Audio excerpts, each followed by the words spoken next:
तो बहुत ही एक जो डिज़ाइनिंग करते हैं, जो पेंटिंग वगैरह करते हैं, उन लोगों के लिए बहुत ज़्यादा अट्रैक्टिव टूल है। आपको जस्ट आइडिया हो, आपको पता हो कि ये टूल कैसे काम करता है, तो फिर आप इसको अपने हिसाब से चेंज कर सकते हैं। देखें, जो बैकग्राउंड की जो लाइट्स होती हैं, ये उसको पकड़ता है, बैकग्राउंड के कलर को पकड़ता है, और जो आपने चूज़ किया होता है, इन सबको मिक्स करके कुछ ना कुछ चीज़ें बना रहा होता है। तो आप इस तरह से इसके अंदर कर सकते हैं। इसके अंदर मज़ीद ऑप्शंस हैं, आप इनको चेंज करें, इनकी वैल्यूज़ को कम ज़्यादा करके आप इनको इस्तेमाल कर सकते हैं। तो इससे फिर आपको पता चलेगा कि भाई आप इसके अंदर कैसे कैसे काम कर सकते हैं। इसी तरह से आप यहाँ से कलर को चेंज कर सकते हैं। आप कलर चेंज कर लें, और कलर चेंज करने के बाद आप इसको देखेंगे तो देखिए इसके अंदर एक अच्छा सा लुक आ रहा होता है।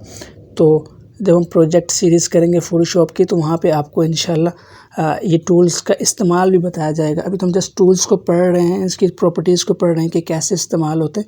इंशाल्लाह जल्द मेरा इरादा है कि मैं एक अलग से सेपरेट प्रोजेक्ट सीरीज़ शुरू कर रहा हूँ फ़ोटोशॉप की, जिसके अंदर हम इन टूल्स के ज़रिए से छोटी-छोटी वीडियोज़ करेंगे, और उसके अंदर बताएँगे कि आप इन टूल्स को कैसे अपने डिज़ाइंस के अंदर इस्तेमाल कर सकते हैं। तो उम्मीद है ये टूल आपको समझ आया होगा। बाकी इसके अंदर मुख्तलिफ़ ऑप्शंस होते हैं, आप जैसे इनको करें और पकड़ के ट्राई करके देखें, तो आपको इसमें आइडिया होगा कि आप इसको कैसे यूज़ कर सकते हैं। तो अगर आप इस टूल को यूज़ करना चाहें तो कर लें। मैं नॉर्मली इस टूल को यूज़ नहीं करता, देखें। और अगर आप करना चाहते हैं, जो लोग डिज़ाइनर होते हैं, जो लोग पेंटर होते हैं, जो पेंटिंग वगैरह करते हैं, उन लोगों के लिए टूल बड़ा हेल्पफुल होता है, तो इसको यूज़ कर सकते हैं आप। इसका जो रेडियस है, इसको बड़ा भी कर सकते हैं। बड़ा करने के बाद अब आप यूज़ करेंगे तो आय हाय, देखें तो सही ज़रा, मैंने इसका बहुत ज़्यादा यूज़ कर लिया है। तो इस तरह से आप बैकग्राउंड्स बना सकते हैं, आप पैटर्न्स बना सकते हैं। एक और इमेज आपको लेके दिखाता हूँ। जैसे फ़र्ज़ करें, यहाँ से हम कोई इमेज चूज़ कर लेते हैं।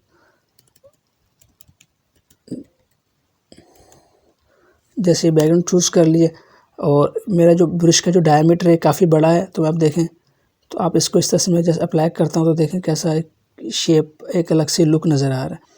तो इस तरह से आप इसको यूज़ कर सकते हैं, इसको अप्लाई कर सकते हैं। इसकी मुख्तलिफ़ प्रॉपर्टीज़ हैं, इनको कम ज़्यादा करके वैल्यूज़ को आप अप्लाई करेंगे, देखेंगे तो आप इसके अंदर बहुत ज़्यादा क्रिएटिव चीज़ें कर सकते हैं। उम्मीद है ये वीडियो आपको पसंद आई होगी। इंशाल्लाह नेक्स्ट क्लास में मुलाकात होती है, तब तक के लिए इजाज़त दें। अस्सलामु अलैकुम व रहमतुल्लाहि व बरकातुहू।